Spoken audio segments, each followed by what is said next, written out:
Иако најавуваат дека ќе ги изнесат и овците на улица, овчарите денеска без нив протестираа. Не добиле дозвола од полицијата да ја донесат стоката в град.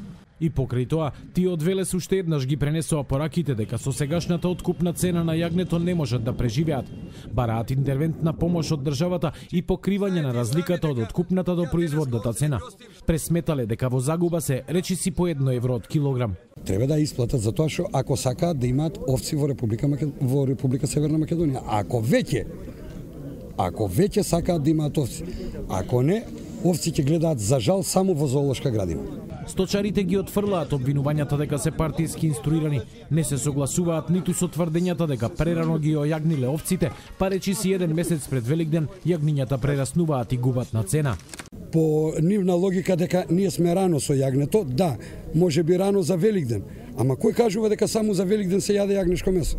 На сточарите сега им останува да ги продаваат јагнињата по цени кои ги нудат кланиците, а се движат од 120 до 135 денари за килограм.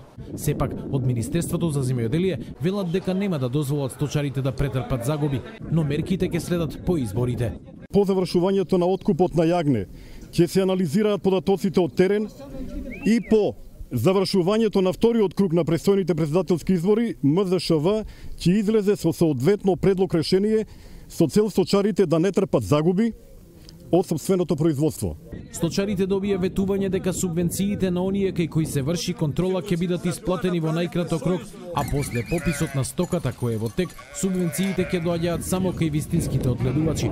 Сепак дел од нив не веруваат на ветувањата. Ова не е решено и нема ни да се реши. Ние не веруваме да се реши. Што предвидејќи лагани многу пати и од кланици, и од трговци, и од се. Не ми се верува тоа нешто. Све по избори се било поминало. Имав 700 овци со децава, сега паѓам на 300 овци. Зошто кај оди ова стока? Планираме сите за приплод да не оставаме јагниња. Пошто не можам да се плани. Моите деца сакат да одат облечени со кола, модернизирани. На крајот на денешниот предупредувачки протест, сточарите и порачаа на владата дека ако не си го исполни ветувањето, веднаш по изборите ќе се соочи со радикални протести.